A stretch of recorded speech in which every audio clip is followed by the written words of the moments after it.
Okay, so I'm recording the session. So welcome to FIT3143 Parallel Computing lecture week 5. All right. So thank you again for your time to attend today's online lecture, in spite of it being a national holiday here in Malaysia. And so in today's lecture, I'm going to discuss with you all on synchronization. So let me share my screen. Okay. Can I confirm with you all again? Are you all able to see my screen? Okay, excellent. Okay.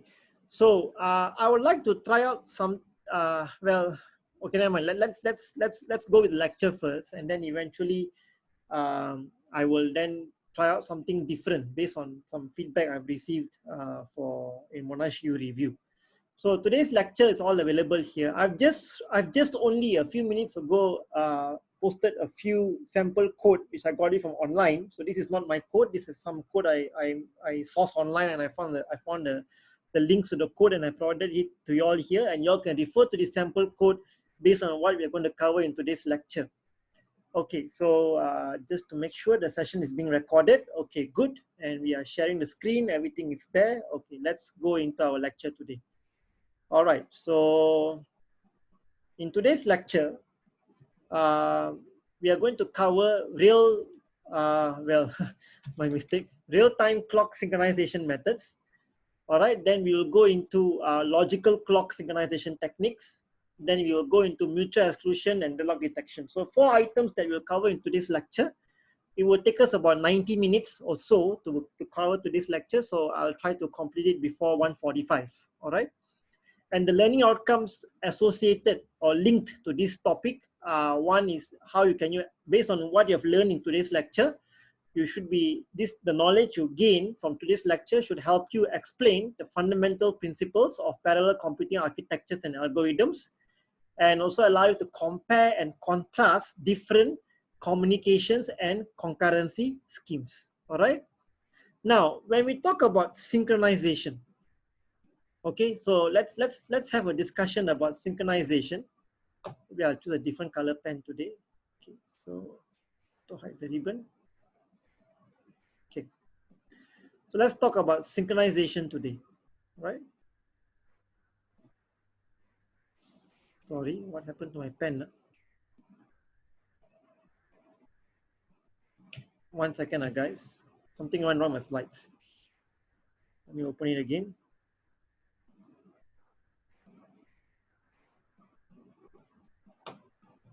Okay.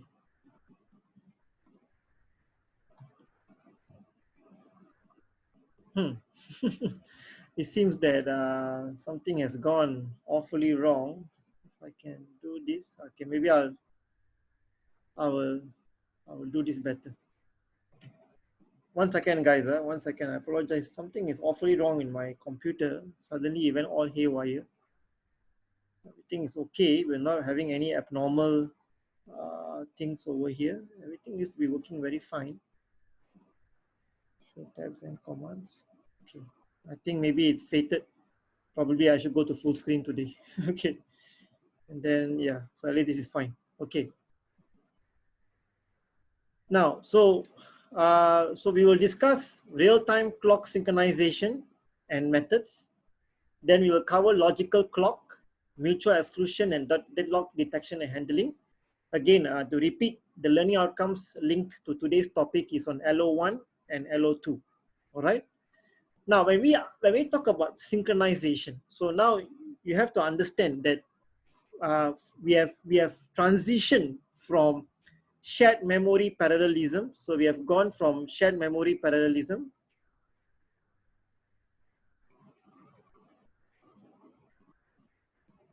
and then we are now going into distributed memory parallelism. Okay, distributed memory parallelism. Okay, so this is very important. We are now in this domain. All right. So in this domain, we are looking at distributed computing or a distributed system.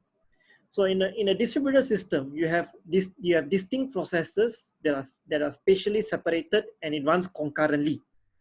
In systems with multiple concurrent processes, it is economical to share the system resource. Sharing may be cooperative or competitive. Both competitive and cooperative sharing require adherence to certain rules of behavior that guarantees that correct interaction occurs. And the rules of enforcing the correct interactions are implemented in terms of a synchronization method. So now, this is all very verbose. Okay, so what are we trying to explain here? Okay, now let's say, for example, okay, one second. Okay.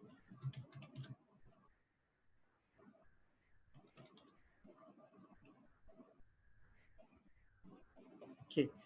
Now, so now we know that in a distributed system, let's say you have node 0, you have node 1, you have node 2, and then you have node 3.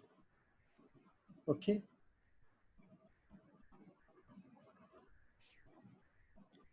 So each node, let's say each node has four cores. So we're looking at P0, P1, P2, P3, P4, P5, P6, P7, and then it goes on P8, 9, 10, 11, and then P12, 13, 14, and then 15 over here. So in total, number of processors we have here is 16, all right? And they're all connected. They're all connected in a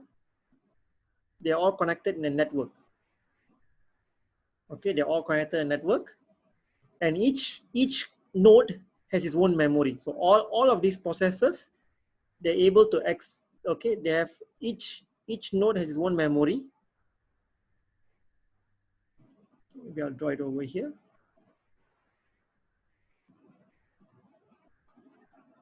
Okay. All right. And then now, so in this context, although we have a distributed system, we call it DS, we have a distributed system of 16 processors and four compute nodes. All right. What we have here is that each process cannot access the other processor's memory directly. For example, like even in this node, if I've already mentioned this in the pre-lab week 5, okay, so you please refer to pre-lab week 5 for more information. But in essence, okay, in the context of MPI, in the context of message passing interface, each process will have their own local memory. Each process will have their own local memory. They will not share the memory within the same node.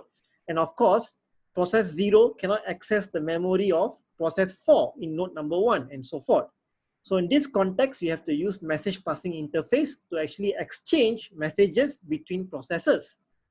But now let's say if you need processes to access a particular shared resource. Okay, so let's say in runtime, in your distributed system, you have processes that needs to read and write to a particular shared resource. And if you have multiple processes exchanging information to read and write to a particular shared resource. So let's say, for example, that shared resource is stored in P0. So P0 stores all the P0 has access to the shared resource in the memory over here. So let's say P4 and P8 would like to access the shared resource. Okay, P4 and P8 would like to access the shared resource, either for reading or for writing. In that context, there needs to be some form of synchronization in place so that you can make sure that the particular events occur within a particular time. And then at the same time also, you provide some form of exclusion or mutual exclusivity to the particular resource, especially if multiple processes were to access the resource simultaneously. For example, like let's say P4 and P5 wants to write to this resource, and if P4 and P8, my apologies, if P4 and P8 were to send a message to P0 to write to the resource, there could be a chance of race condition where due to lack of synchronization, okay, outdated data may be written into this particular shared resource of a distributed system. So that's why in this context over here, it is very important to actually apply synchronization. Okay, so in a distributed system, it is usually not possible to collect all the information about the system in one place and then synchronize among processes is due to the nature of the distributed system itself. Okay, now one is the information is typically scattered across multiple nodes. Processors make decisions based only on the local information. A single point of failure should be avoided, and there's no common clock or other precise global time source which exists. So you see, in shared memory, when you have threads running in a shared memory system, then because all the threads have access to the particular shared variable and all the threads are under the governance of the main function, so they all can share a common clock because they're running on a single machine. But when you have multiple machines, so when you have multiple machines connected together, okay, so node 0, node 1, node 2, when they're all connected together in a network, okay, you cannot assume that all of them will have the same clock. Each of them may have a different clock. So this may be running at clock 10:05, this may be running at 10:06, this may be running at 10:04. Okay, so in that context, okay, in that context, when you have different clocks, how do you synchronize the timing so that when messages are being exchanged between different nodes, you have some form of reliable timestamp management so that you know that the messages that you receive are within a particular time threshold that would allow for synchronization of events and activities within a distributed system. Okay, so I received a question in the group chat. So in the distributed system, they're just wondering, there is zero global resource. Now,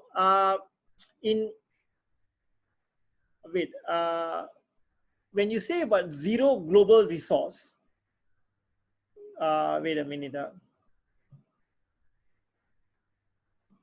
Junim, where did you come out with this term?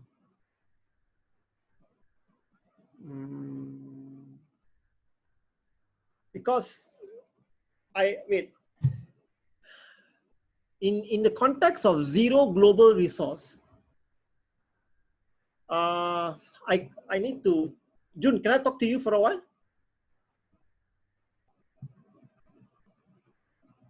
Jun Lim, are you there? Yeah, can you clarify more what you mean by zero global resource?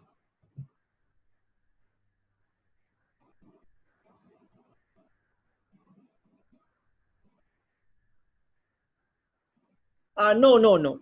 You can't have okay, now I understand the question. Thank you.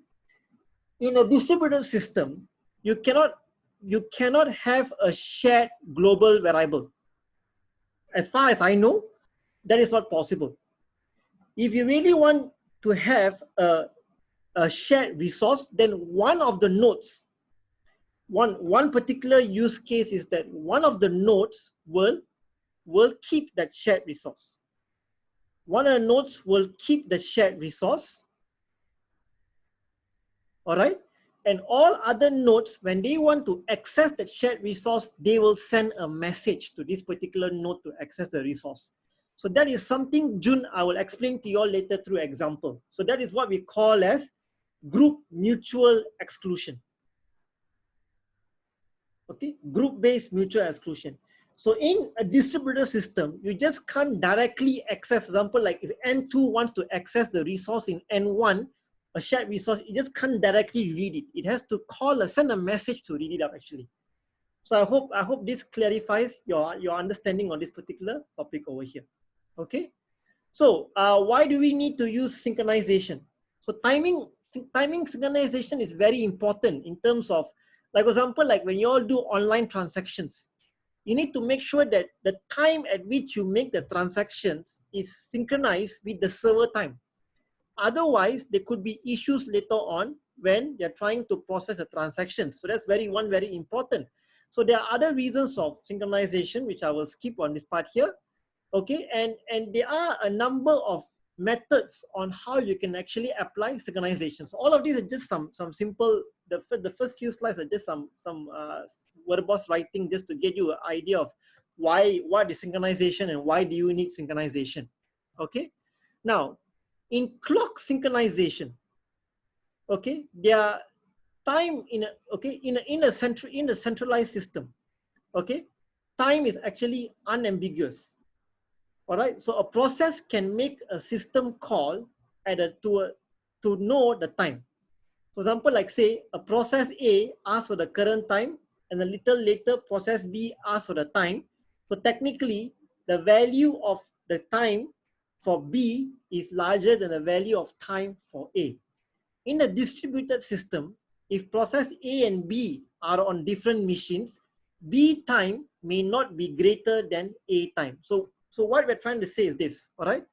Now, let's say if you have a single node, okay, if you have a single node, and then let's say you have process A and process B, all right?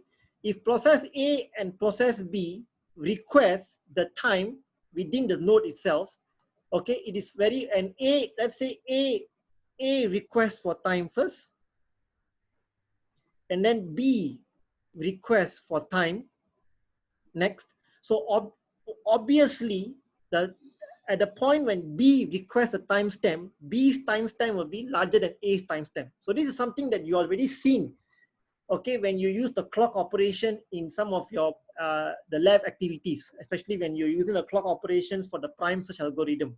Okay, so in that context, it is very obvious within a single machine, anytime when you call a clock timestamp, when you call a clock function to get the timestamp for a single machine, okay, the timestamp at which you call the clock function will always be larger than the previous call to the clock function. So if I have a clock function here and a clock function over here, okay, so obviously for this is for B, this is for A, so obviously the time returned for B is always larger than A. All right, now this, however, is not the case in a distributed system. In a distributed system, if process A and B are on different machines, B's time may not be greater than A's time. So if I were to have it in a different context, okay, node 0, node 1, and node 0 I have process A, node 0 I have process B, they are connected to a network, okay, and if I were to call clock here, get the time here, and I were to call clock here to get the time here, to be very frank with you all, you cannot guarantee that the time returned by B will always be larger than the time returned by A. Even though if clock B, a process B calls a clock several intervals later, there's no guarantee that the timestamp returned by process B on node 1 will be larger than the time returned by process A on node 0. It's very obvious because there are two different machines. Node 0 and node 1 are two different machines. So each of them may have different timings. All right, so in that context, you cannot make this assumption. You cannot assume that the B time will always be greater than A time. So this presents a very big challenge. This presents a very big challenge in clock synchronization. Okay, a very big challenge in clock synchronization. So how do we solve the problem? Okay, so before we go there, all right, so we just want to talk briefly about some human-made clocks. Okay, so human-made clocks are typically imperfect. They run slower or faster than real physical time. All right, so that's why typically in human-made clocks you have a drift. Okay, you probably notice this also when you buy a new clock, when you buy a new household clock, or when you change a car battery for the first time. All right, when you set the clock in your car or when you set the clock in your house, the new battery, notice that after a while, you can see a time moving slightly faster than the original time that you set. For example, like say, you set it at 12 p.m. Okay, after 1 week, what is supposed to be 12 p.m. maybe 12:05 or 12:03 because the drift occurs. Okay, because some clocks, they're not designed to handle drift very well. So the clock may actually add a second for every 100 seconds and things like that. All right. So suppose when real time is t, and the time value of a clock p is Cp of t, the maximum drift rate allowable is, they call it rho, okay, of a clock is said to be non-faulty if the following condition holds true, which means 1 minus rho and 1 plus rho, and the rate of change of the clock over time is within this range. So what it's trying to say is this, okay, in a perfect world, okay, as time increases linearly, okay, time increases linearly, all right, your clock time also should increase linearly in a perfect world. So that's why the rate of change is constant, equals to 1. All right, but we know due to drift, your clock can either, the clock time can either respond within the slow clock region and can respond within the fast clock region, depending on the drift. So you can actually set a maximum drift rate. And if the clock operates within this drift rate, then it is a condition, it can be considered as non-faulty. So these are some of the things normally used in distributed system clocks. All right. So the problem is this now. So now you understand, in the distributed system, okay, in a distributed system, you have multiple nodes. Okay, it is very important for the nodes to have a common clock. Otherwise, it'll be difficult when you exchange messages, especially when messages have timestamps. Okay, and you need to look at the time of the messages to decide whether or not are these messages in order or out of order. So let's say you have two nodes.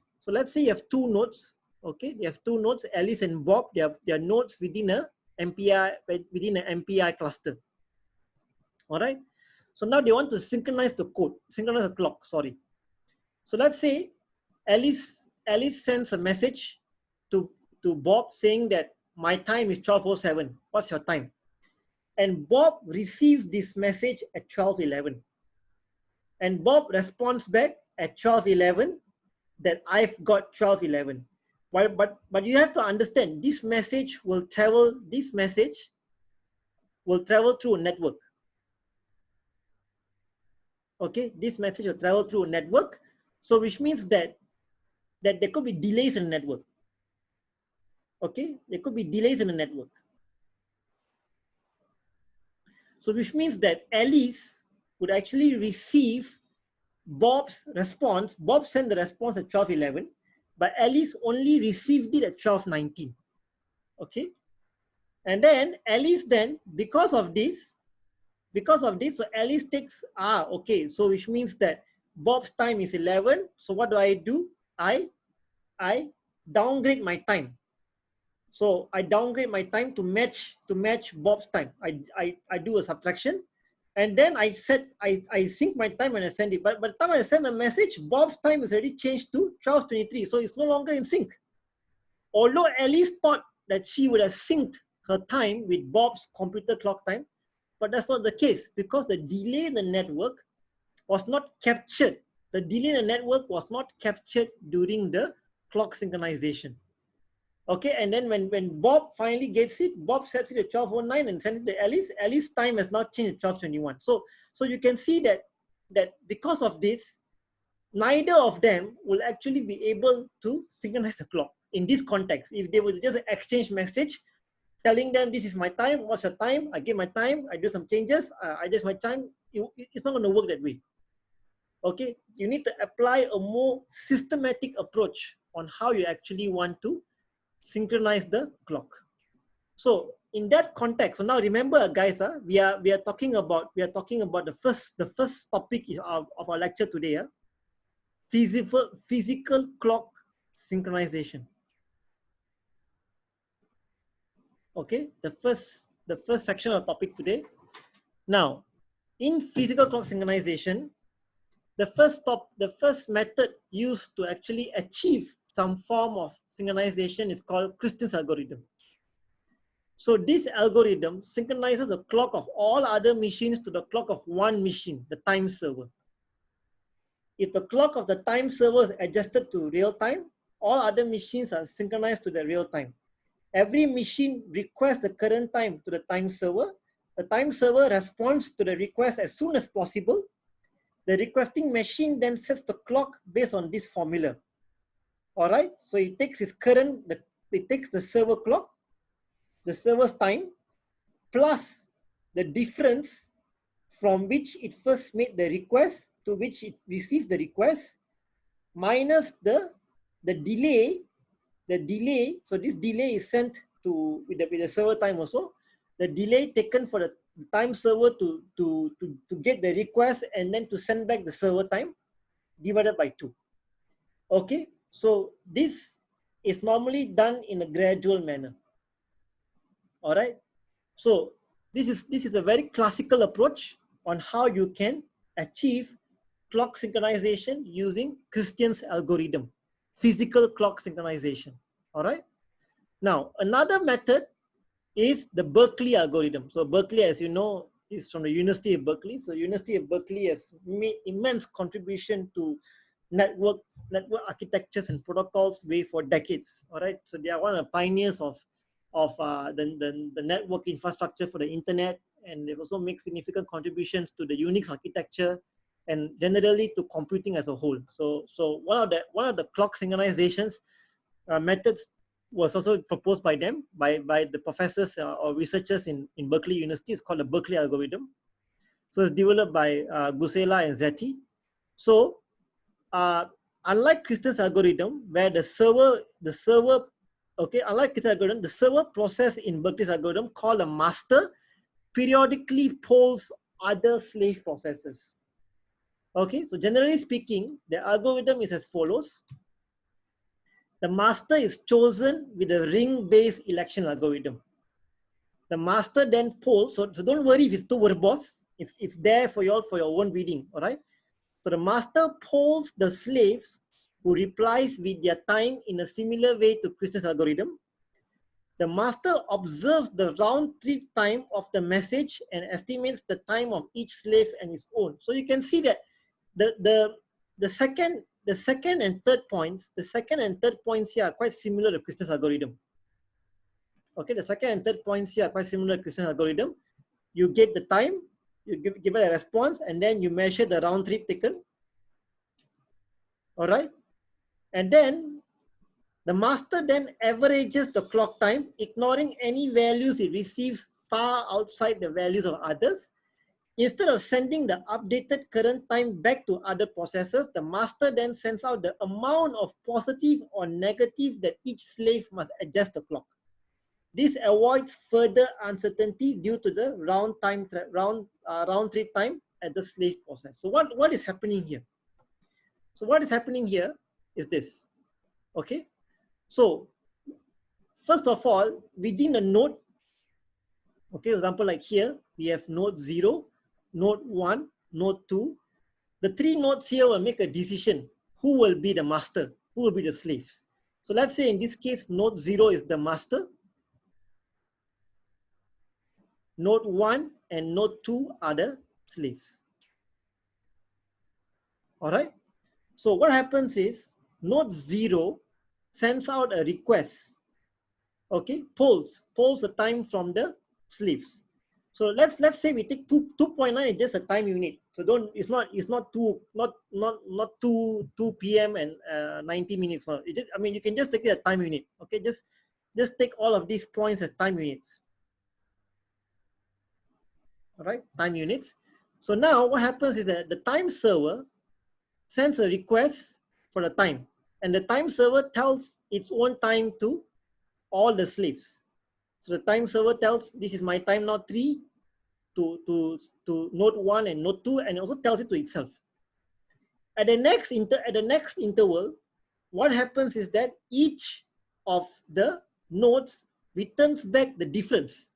So which means that node 1 got the time 3, the time unit 3 from node 0. So which means that node 1 then compares node 0's time with its time and realizes that its node 1's time is 25, let's say 0.25 units ahead. Okay. Likewise, node 2 compares the time received from node 0 with its time and realize that it is behind by say negative 10 or negative or 0.1 units. So what happens is it sends back the difference to node 0, and node 0 will also give back its own difference, which is obviously 0 over here. Okay, and then based on this difference, node 0 will then determine what would be a suitable time for everyone that will sync with everyone, and then it will then send that particular difference back to all the nodes. So which means that it determines that node 1 should get back, should reduce its time by 20 points. Node 2 should increase its time by 15 points, and node itself will increase by 5 points. So this is how it works in the Berkeley algorithm. All right, so this is one way of how the Berkeley algorithm works, exactly what is mentioned over in the notes over here. Okay, so another method is called the averaging algorithm. All right, the problem with Christian's algorithm and Berkeley's algorithm is that both these algorithms are centralized algorithms. So which means when you talk centralized algorithms, you need a master. Okay, there is a master or a server. When normally you talk about centralized systems, you normally have a master or a server. Okay, sometimes we call it a star topology. So star topology means you have your node 0, and then your node 1, node 2, node 2, node 3 are all of your clients. So this is a star topology. Okay, we call this a star topology. Okay, star topology or a centralized topology. Now, although it may appear to be simple, but it's not. It risks reliability issues, especially if let's say the server were to crash, or high traffic volume to the server causes additional latencies and delays. So one method is to actually decentralize the server system. So when you decentralize the server system, all right, so there's no one particular server anymore. Okay, it's decentralized. So what happens is that each of the nodes will then send their times to all other nodes, and then you apply an averaging algorithm of the receiving times, the timestamps versus their own timestamps, and then it will then you will then apply the synchronization.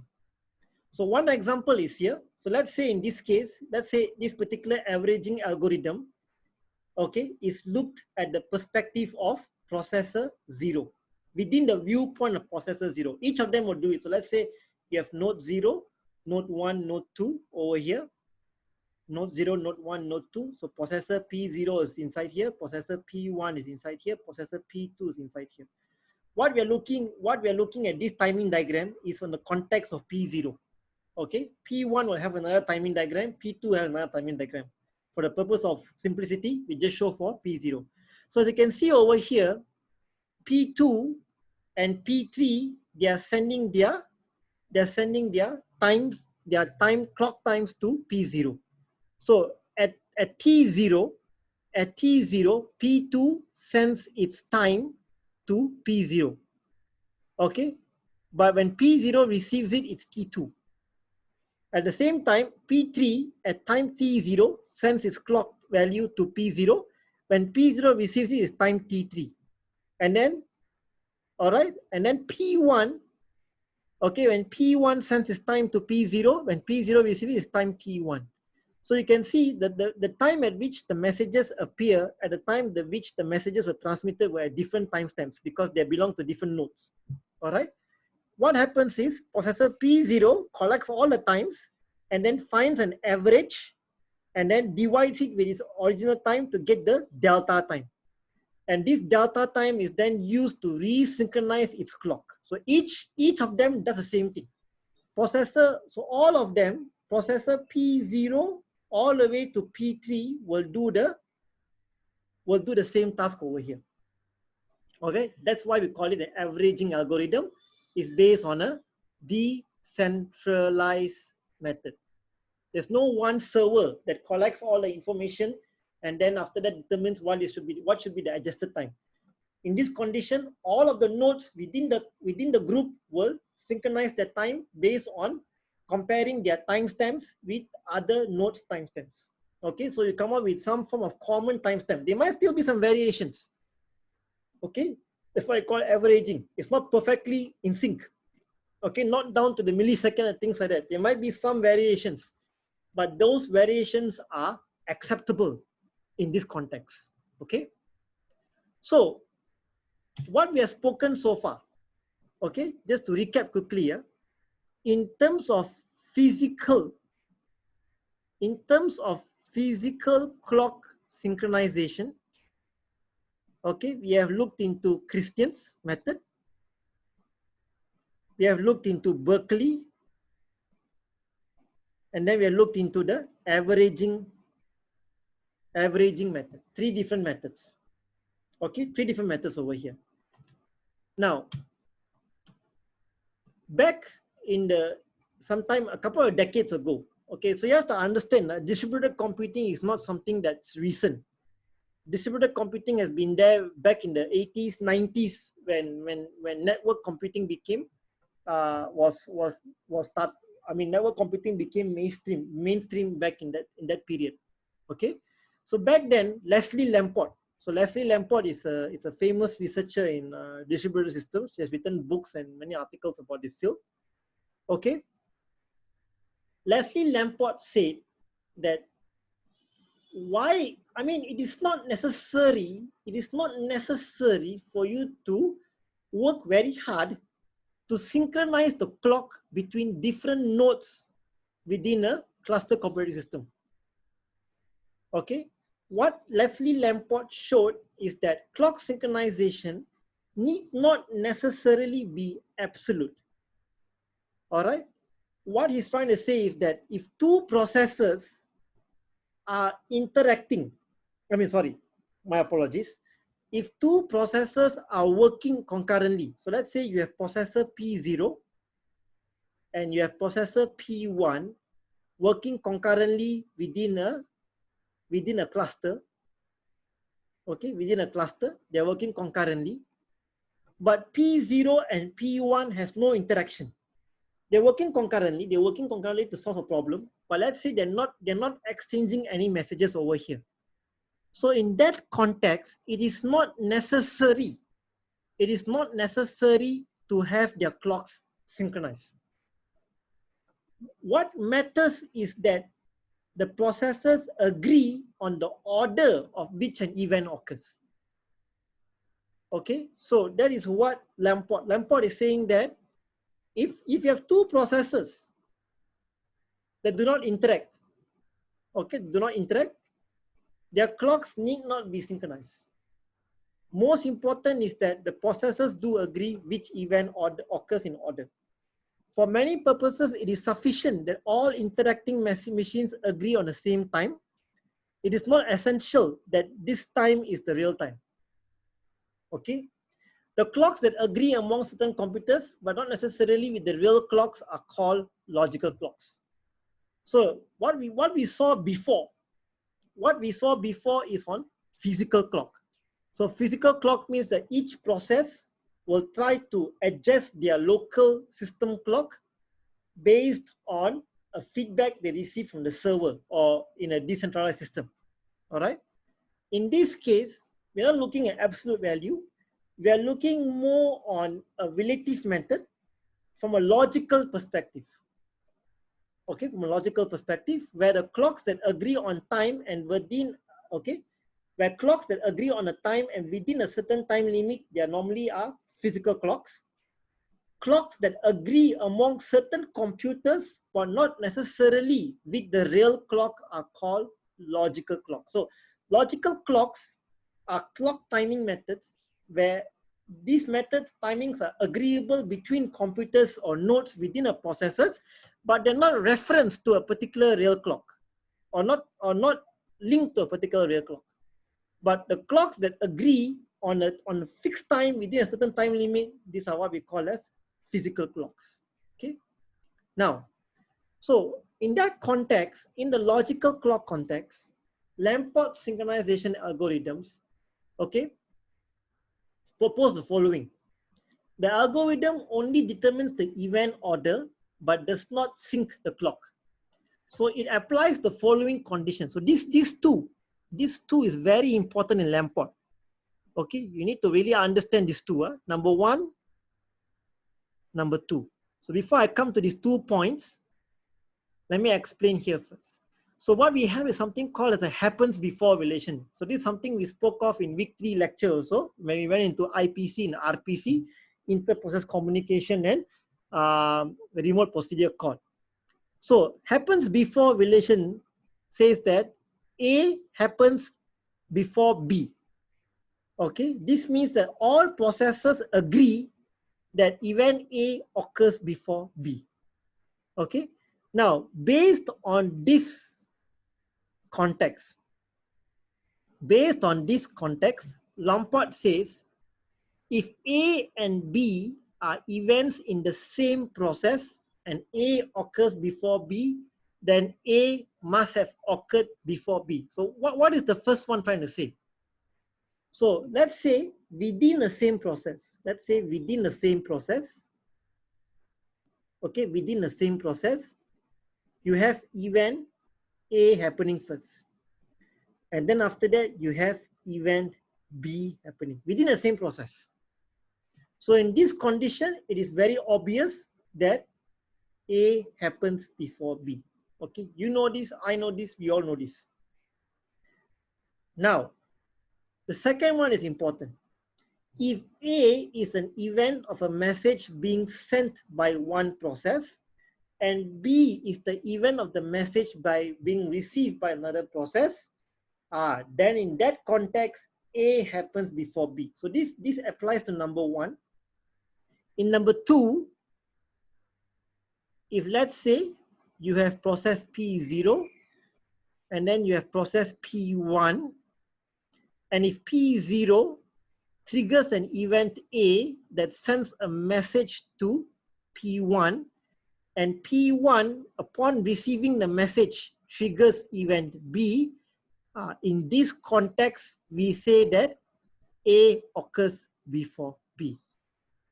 And as you know, happens before is a transitive relationship, which means that after that, if you got C, then which means that A happens before C also. All right. So this is what Lamport is saying. Now you'll be thinking, okay, so this is not something new. This logically makes sense. But so what's the big deal about this? Okay. Now here's the important thing. What Lamport is saying is, if two events X and Y, okay, now we change the terms to X and Y, happen in different processes that do not exchange messages, okay, then neither X occurring before Y or Y occurring before X is true. These events are concurrent. This is what I mentioned earlier on. So if you got P0 and P1, two different processes, okay, running concurrently, and let's say if P0 generates event X and P1 generates event Y, but because both of them are not communicating, so there's no justification to say, even though if the time at which event Y occurs is larger than the time at which event X occurs, but because there's no relationship between the messages exchanged between P0 and P1 that will constitute that X and Y are related, you cannot say that X hop happens before Y or Y happens before X. We just say that both of them are happening at the same time, concurrent. Okay, concurrent, happening at the same time, but not that they have the relationship of happens before. Okay, what Lamport says is that we want to assign a value to an event A, so value to event time value to event A, for which all processes agree for every event A. The time value must have the following properties. So first of all, if A happens before B, which means that there must be a communication between message A from process 0 to message B in process 1, or communication within the same process. Then in that context, then we can set this rule. So what Lamport is saying is very important. Lamport is saying that for a message to determine a happens before relationship between two processes, P0 and P1, you need P0 needs to trigger an event and then send that message to P1. P1 receives it and then triggers another event, event B. So because event B is triggered as the action of event A from process 0, another process here, then only we have to say that the time at which event B was triggered must be larger of the time at which event A was triggered. That is what Lamport is trying to say. All right. So this is where we can see when Lamport synchronization algorithm fails. Okay. So let's look at this example over here. All right. So these are three different processes: P0, P1, P2. Okay. Each of them have different timestamps. Over here. Okay, likewise over here, all right. Now at the 9th timestamp of processor P0, so remember P0, P1, P2 have their own timestamps. They're not syncing a timestamp here.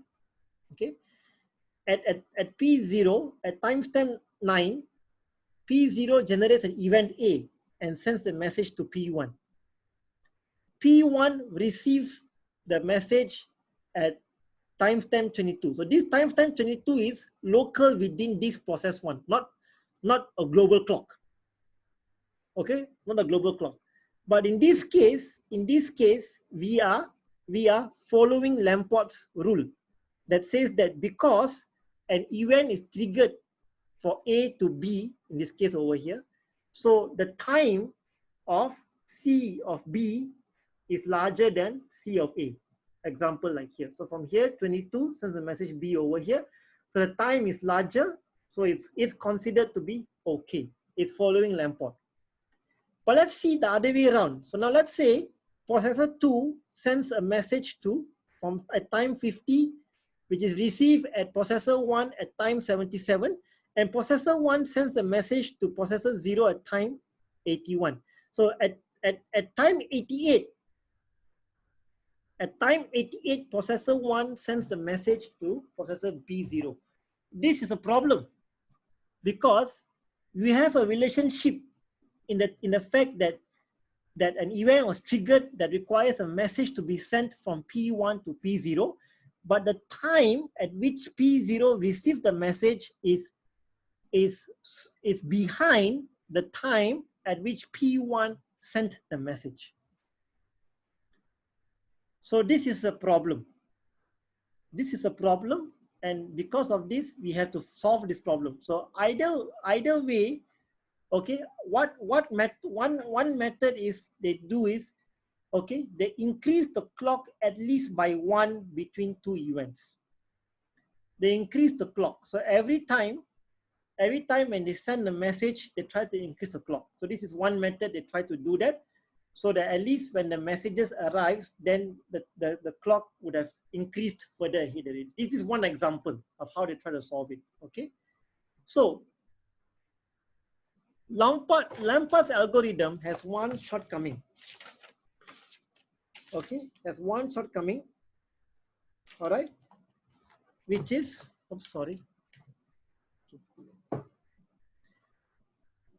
Just because CA is less than C, just because if you have a message sent from A to B, and it says that because of that, CB should be larger than CA, okay, does not necessarily imply that A always occurs before B. Hence, we cannot simply deduce causal dependency from the timestamps. Okay, the root of the problem is this: clocks advance independently or through messages, but there's no history as to where the advance comes from. There's no history. So let's be thinking, okay, what is happening here? Okay, so let's look at this particular example over here. Okay, let's look at this example over here. Now, so we have two processors, processor P1, processor P2. All right, and these are your event times. 1, 2, 3. Just take this. We just take this some increasing time index. 1, 2, 3, 4, 5, 6, 7. 1, 2, 3, 4, 7. All right. So what we are seeing is this. In this figure, let's look at E12 to E23. E12 to E23. So which means that we are sending a message at time 2, which reaches at time 3 here. Okay, and which is at time 3 here. All right. So which means that in this case, we can say that the clock of the message at 2, 3 is larger than the clock of the message of 1, 2. So yes, this fulfills Lamport's logical clock behavior. But let's look at E13. Let's look at E13 over here. Let's look at E13 and E24. Do you see any message exchange over here? No, there's no messages exchange between E13 and E24. But because E24's timestamp, okay, E24, so 2, okay, 2 is the processor name, the 4, 5 is the clock, for every event generated, okay. So because E24, the timestamp here is 4, and E13, the timestamp here is 3. You cannot simply make the assumption that that the clock here, that these two events is, you cannot make the assumption that E13 is E24. This is not true. Cannot, because there's no message being exchanged. So Lamport's method must show that you must have a message exchange. Okay, so that is where one method that tries to fix Lamport shortcoming is to have a vector clock. All right, have vector clock over here. Now, in a vector clock,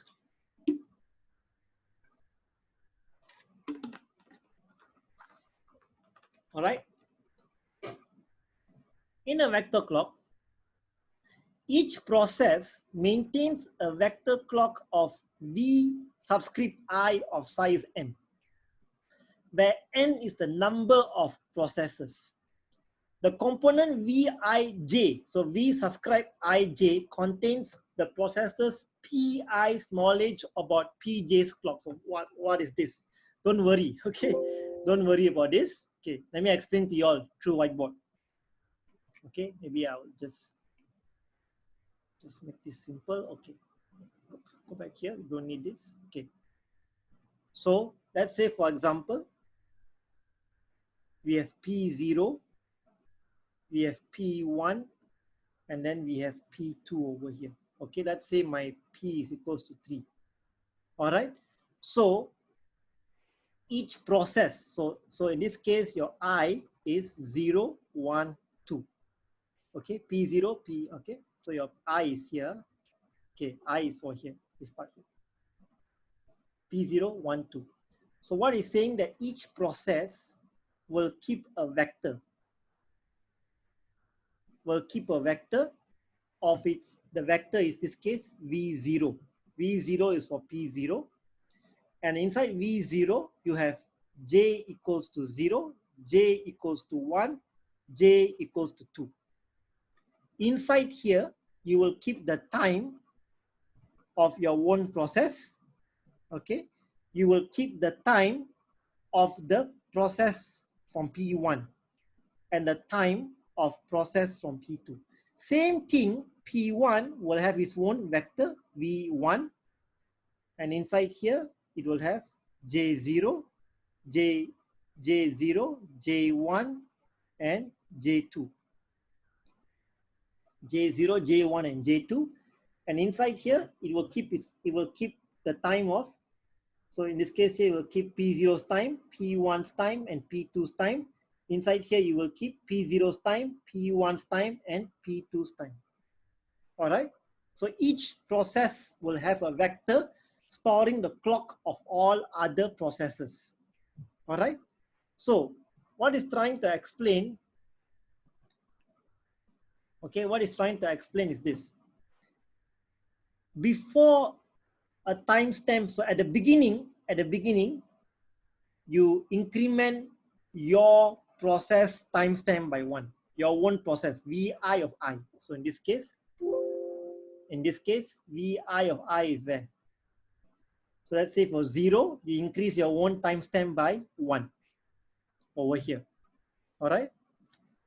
Okay. Then whenever a message M is sent from Pi to Pj, process Pi executes Vi of I plus 1. So which means it will increment its own. So whenever a message is sent from one process to another process, it will increment its own clock timestamp by 1.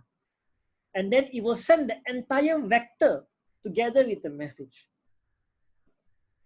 The receiving process, Pj, receives the vector with the M message, and it merges the vector clock with its own clock based on applying this piecewise formula. Applying this piecewise equation formula, whereby, okay, if there is a match in the index, which means that the index of the receiving processor, okay, the vectors of the receiving processor, the index for that matches the index of the process that sends the message, then you compare the time between both of them and see which is a larger one, and then you increment the time by 1. Otherwise, you just take the max value. All right. So what is this trying to do? It says that everything that subsequently happens at P subscript J is now causally related to everything that happens previously at Pi. So let's look at this example. I know this may appear to be a bit it might appear to be a bit difficult to understand. Let's look at an example. And look at an example, it becomes much more clearer. Okay. So let's see here. Each event is annotated with both its vector clock value and the corresponding value of a scalar Lamport clock. So the scalar one, the Lamport one, is just a logical clock. It just increments by 1, 2, all the way to 6 and things like that. Okay. So let's look at a vector here. See, this is a vector. So remember, this is P1, this is P2, this is P3. So what we see here is for P1. What we see here is for P2. What we see here is for P3. And likewise, same thing here, P1, P2, and P3. And then it goes on, the same also for the rest of them. Okay? Now, pay attention carefully, guys and girls.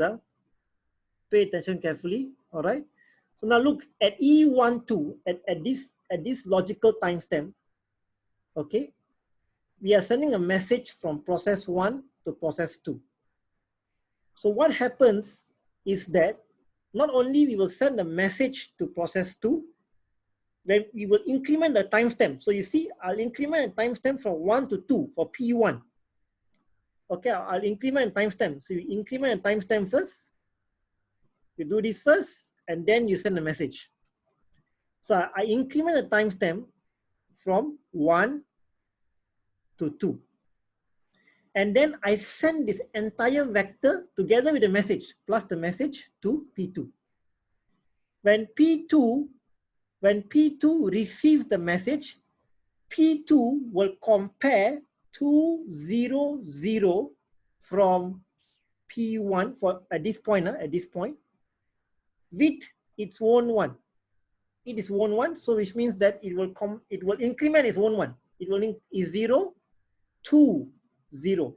It will increment. When it comes to here, it will go 0, 2, 0. And then it will compare and it will find the max value between them and update into the final vector here. So what is the max value between 2 and 0? Of course, 2. So 2 goes into here. What is the max value between 0 and 2? 2. So 2 goes into here. What is the max value between 0 and 0? 0. So 0 goes into here. So that's how it works. So it synchronizes the clock, the vector clock. So in this case, this is logical, guys and girls. This is not physical clock. This is logical. Logical is based on the event. We use the order of the timing. The order of the timing is maintained.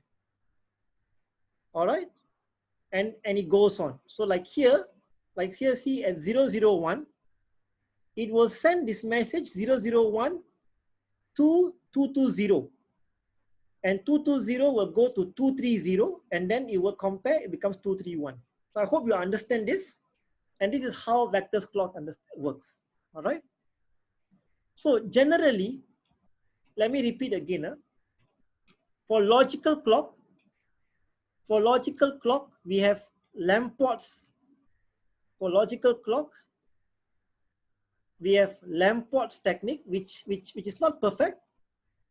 And then we have the vector clock, which is way more consistent. Okay, which is way more consistent in maintaining a logical clock relationship between the processes. So the good thing about this method is that rest assured, every time you send a message from one process to another process, okay, so this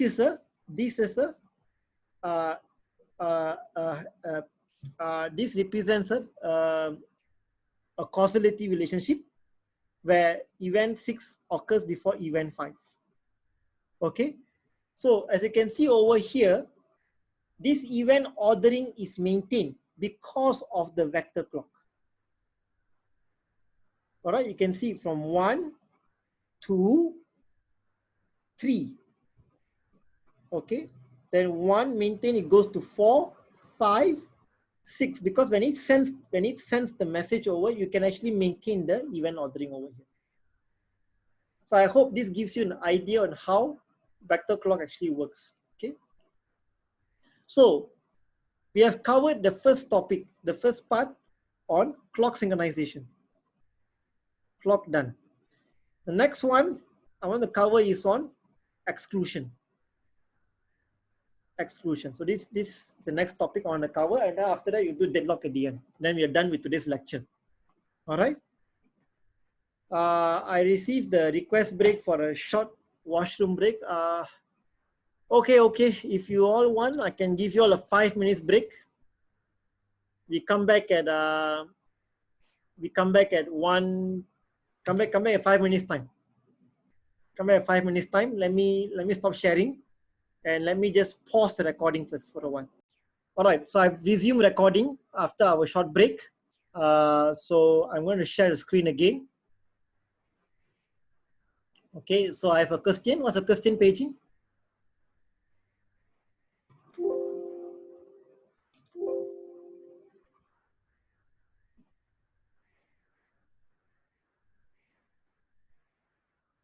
What is the purpose is to, yes, correct. That is true, Paige. So the whole idea of Lamport synchronization is to make sure that there's a causal relationship between the messages sent from one process to another process. That's why the vector clock is there. All right, it's a good observation. Thank you. So let's quickly go. We have only got 40 minutes more, and we have still a long way to go. So I might go a bit fast. So just bear with me for a while a bit. And I don't know, for some reason today my PowerPoint drawing tool is misbehaving. So I do apologize for that. Wait, let me just make sure I'm recording the session. Yeah, it's recording again. All right. Okay, so let me share my screen again. Okay, now the next topic I wanted to talk to you about is mutual exclusion. Okay, so in mutual exclusion is something when we have multiple processes wanting to access a common shared resource. So yes, in threads we have used mutexes as a critical section. All right, but how do we achieve that in distributed systems?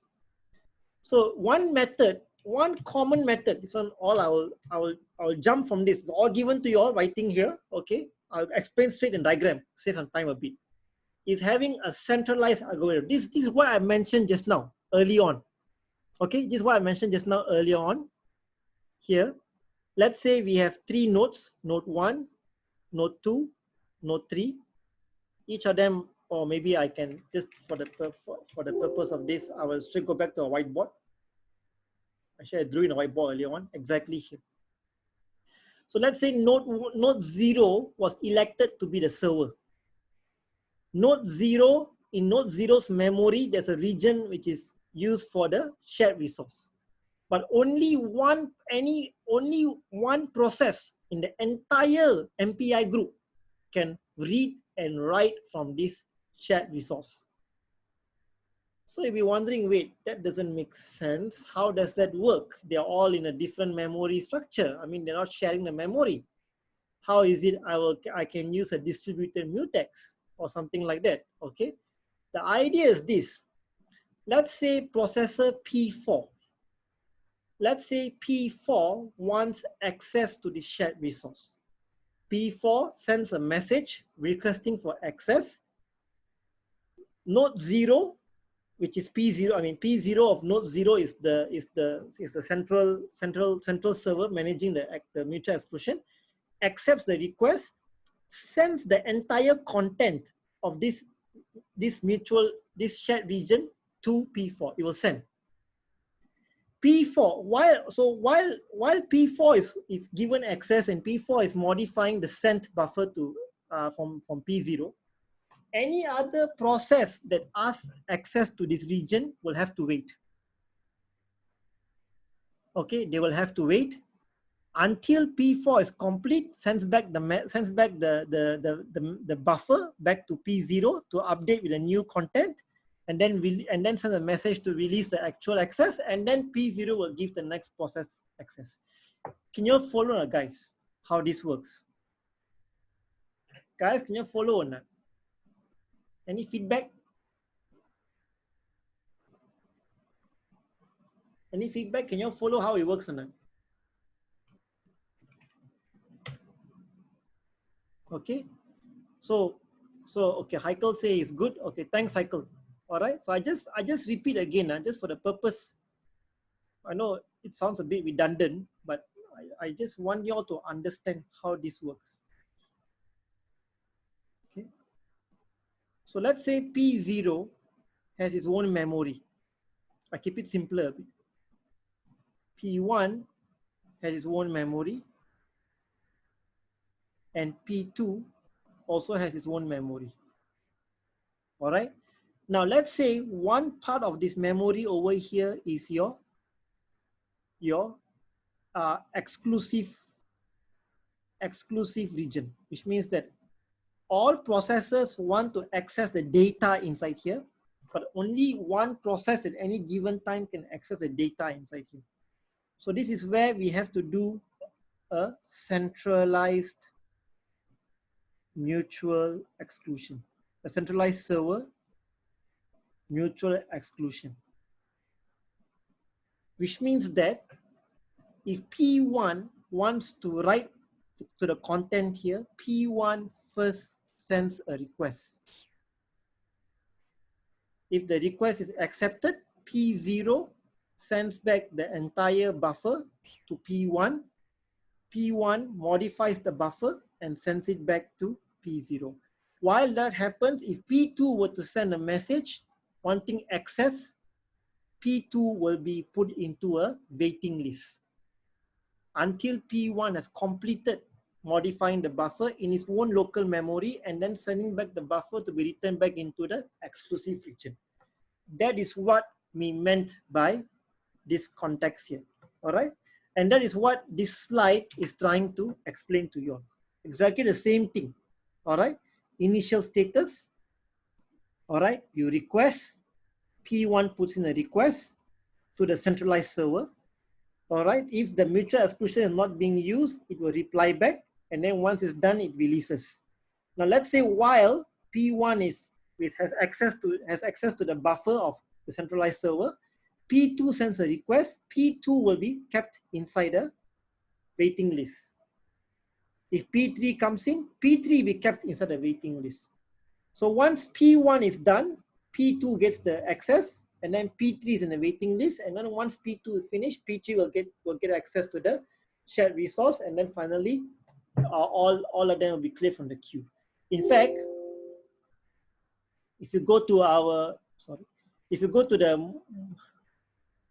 the Moodle page over here, you can see that inside here, I've given you the code for a centralized mutex.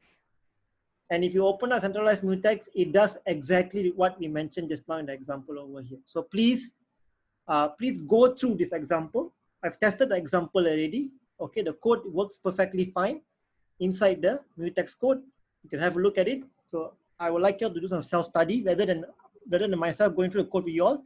You all try going through. It actually implements this exact method over here. All right. So the advantages is that it's a first come first serve. You have a common method to keep all the processes in a waiting method. Easy to implement. Okay, request, grant, and release. Disadvantages is if the coordinator or the server crashes, the entire system goes down. So obviously the next one is to try looking at a distributed method. How can you do a distributed method? So they use an extension of Lampport's algorithm, Ricard and Agrawala, come up with a distributed algorithm, where a distributed algorithm, okay, same thing, the same concept over here. Okay, what it does is it exchanges the okay, for example, like here, okay, wait, I need to remember how this works again. So we have P1, P2, P3, and P4. Okay, so in this particular context, okay, so what it says here is this. All right. So when a process wants to enter a critical section, the process sends a request message to all other processes. So it sends a request. So you can see, yes, now I remember. It sends a request to all other processes. The request includes the name of the critical section, the process number, and the current time at which it wants the access to the process. The other processes receive the request message. If the process is not in the requested critical section, has not sent a message, it returns an OK to the requesting process. If the process is the critical section, it does not return any response and put the response to the end of the queue. If the process has sent out a request message for the same critical section, it is compared the timestamps and then determines whether or not which one to give priority to. So what happens is this. If P1 wants to access a particular critical region, P1 sends a message to everyone in the group. In this case, if it gets a feedback from P2, P3, and P4, then P1 will get access to it. But because P4 already is has access to the critical region, it will not receive a feedback from P1. So which means that in this case, P1 continues to wait. Continues to wait until P4 completes the critical region and sends an OK message back to P1. That is how the distributed system actually works. All right. So the advantages is there's no deadlock or starvation. The disadvantages that it requires more messages to be sent to communicate between the processes before they can, before one process can actually have access to a particular shared region. Another easier method is by using a token ring. So what's a token ring over here? A token ring is very easy. So all the processes are linked in a daisy chain connection in a ring fashion. So anytime the process with the token can enter the critical section. So for example, now the token is passed to process 3. If process 3 wants to access the critical region, process 3 can use it now. If process 3 doesn't want it, it passes it to the next process.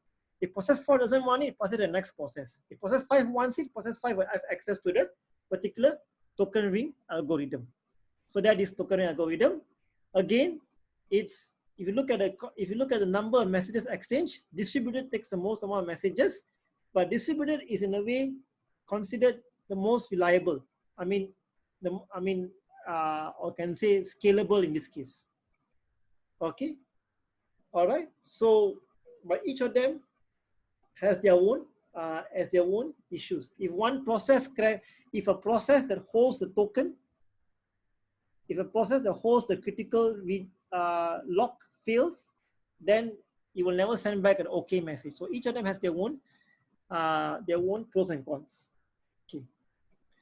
So group mutual exclusion is important when you can provide multiple access, multiple simultaneous access to a shared resource,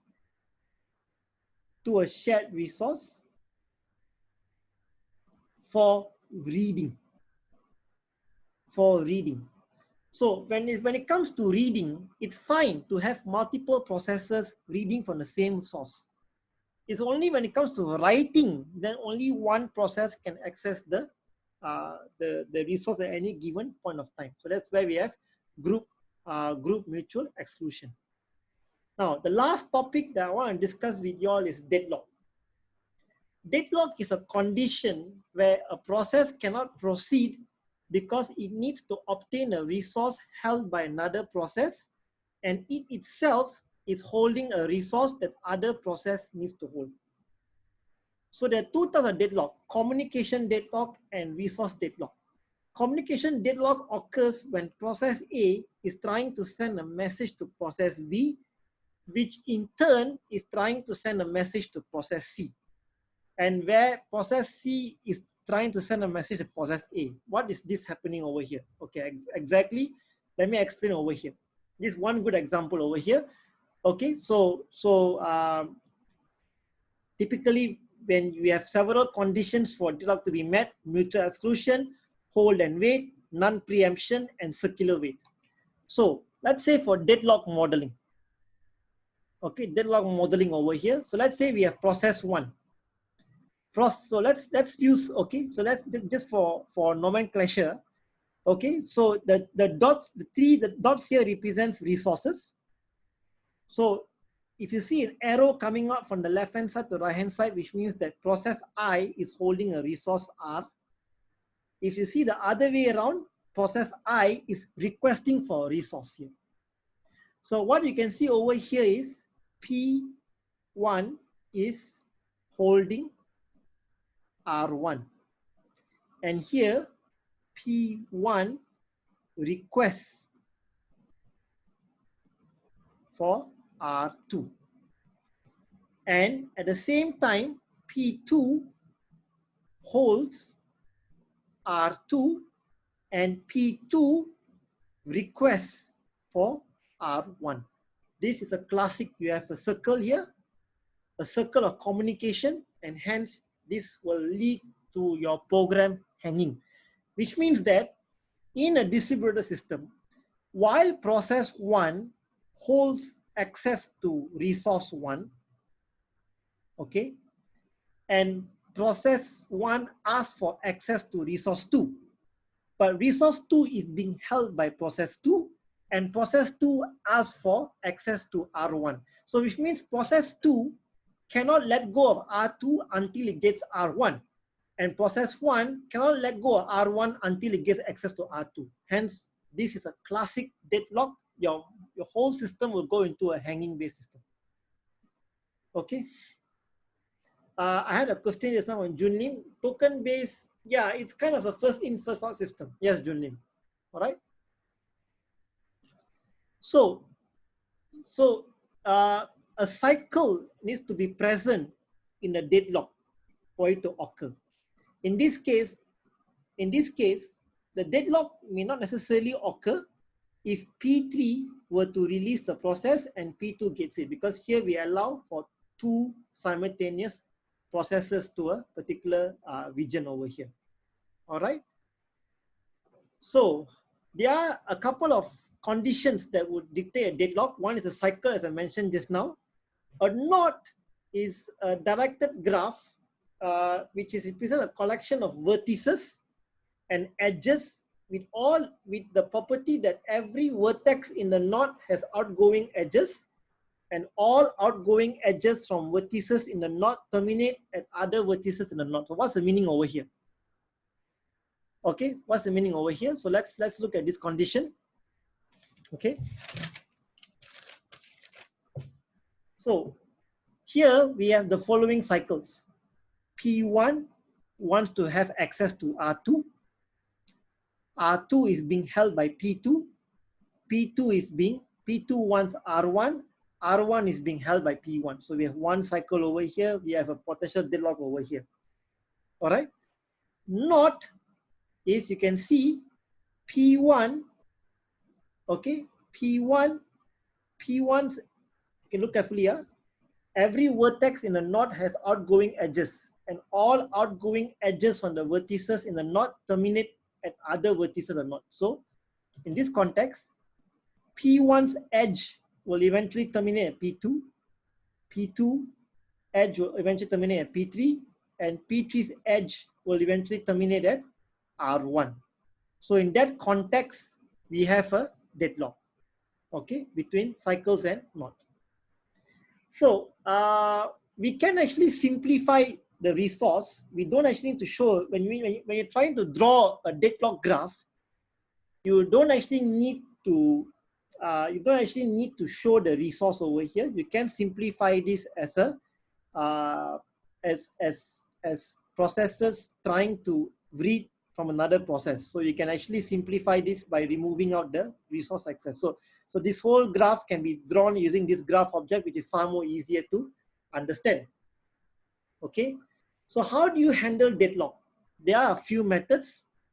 One is the ostrich algorithm, which is you don't give a damn. Hope for the best, pray for the worst. I mean, no, sorry. Yeah, I mean, pray for the best, hope for the worst, something like that. Okay, you actually do proper deadlock detection and recovery, or you do deadlock prevention by designing your parallel system to be much more to carefully design your distributed system. So of course we try to avoid this. Okay, we shouldn't ignore a deadlock problem. Deadlock detection is when you detect a deadlock, you try to kill off one or more processes.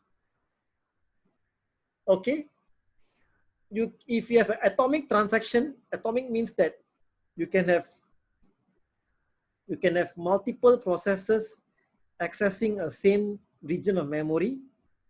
But if they want to write to a particular cell of the memory, then it will be locked. All right. So you can actually abort certain atomic transactions. This is some deadlock detection methods. For centralized deadlock detection algorithm, you imitate the non-distributed algorithm through a coordinator.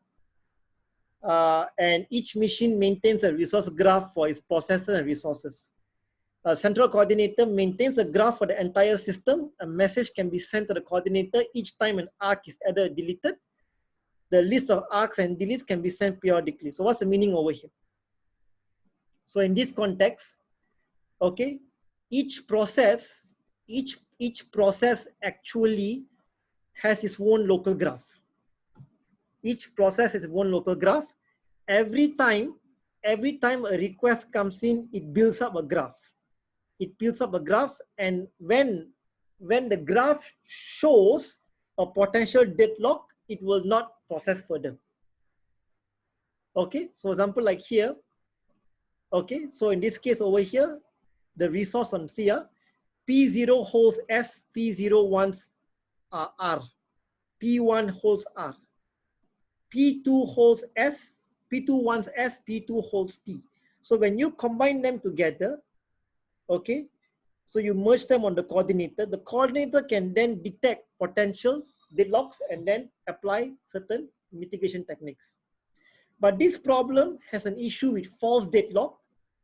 based on the timing.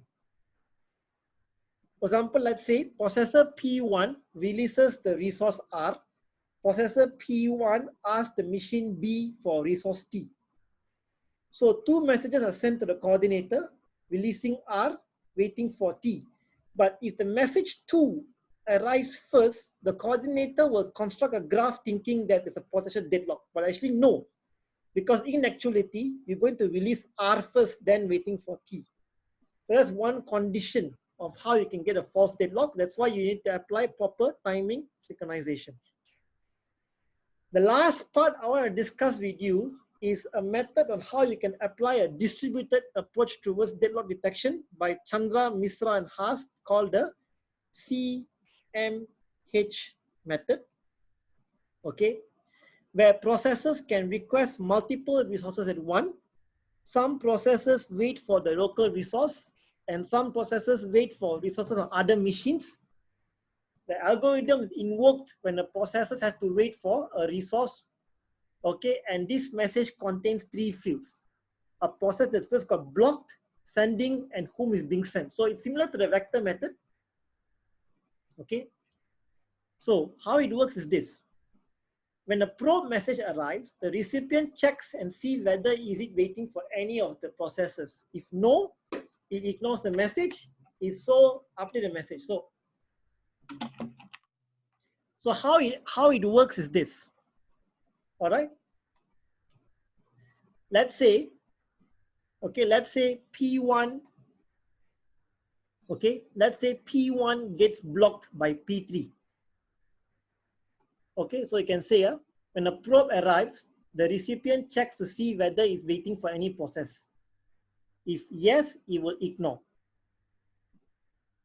Okay, if so, it will update. It will replace the second field with its own process number, replace the third field by the number of the process it is waiting for. So here, when it gets a message from P1 wanting a request, it will replace the second field with its own one. The third one, you will replace with the one that's requesting for its resource, and the first one with the one that it's requesting the resource from.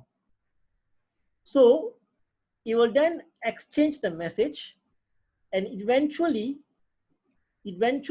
what it says is that if the message goes all the way around and comes back to the original sender, the cycle will exist. So for example, like here, P1 wants access from P3. So P3 will build this vector and send it to P2. P2 gets its vector saying that P2 detects that P3 wants its resource. P2 will build this vector, okay, and send it back to P1.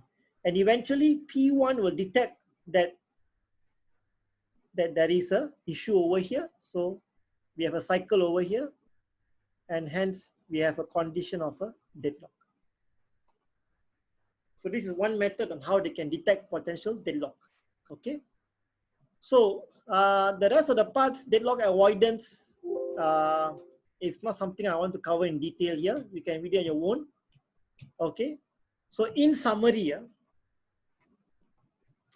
oops, should I make this hidden? Okay.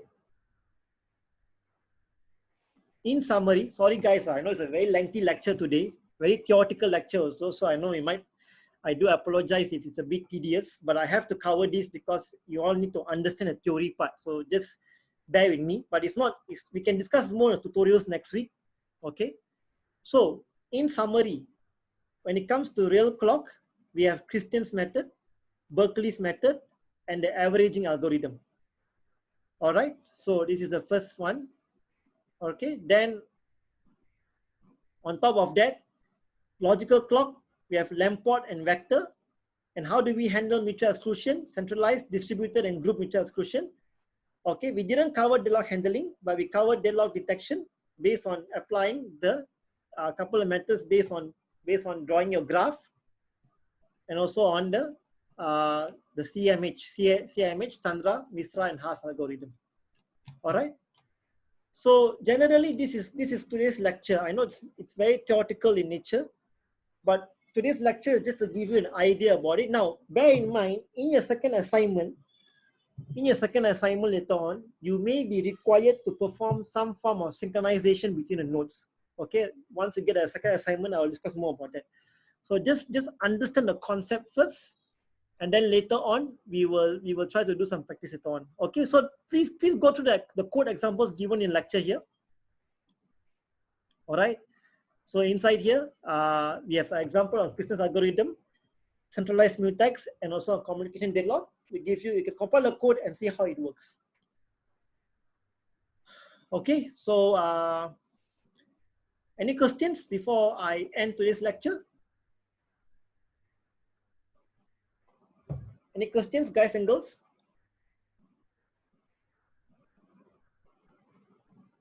All right. Okay. All right. So I think we can end today's lecture. All right. So thank you for your time. The recording will be made available later today in the YouTube channel. You can go through. But in the meantime, please, again, don't get perturbed by today's lecture being very lengthy and theoretical. It's there because I'm covered. This is your reading material. You don't need to, I mean, you can refer to the resources inside here, but this is more than enough for you all to get a basic understanding. All right. If any questions, you can let me know during our consultation session. But for this week's lab, please look at the pre-lab activity. And after reading this week's pre-lab activity, you should have no problem completing the lab 5 classification. All right. So that's it from me. We will release more details about Monash later on by the end of this week and early next week. Okay. Maybe I received a private message about the assignments. Can I talk to you all about the assignments on Wednesdays during our consultation session? Okay, please attend my consultation session on Wednesday. We'll discuss about the assignments back later on. Okay, thank you very much. I will see you all again. Take care. Thank you again. Bye-bye.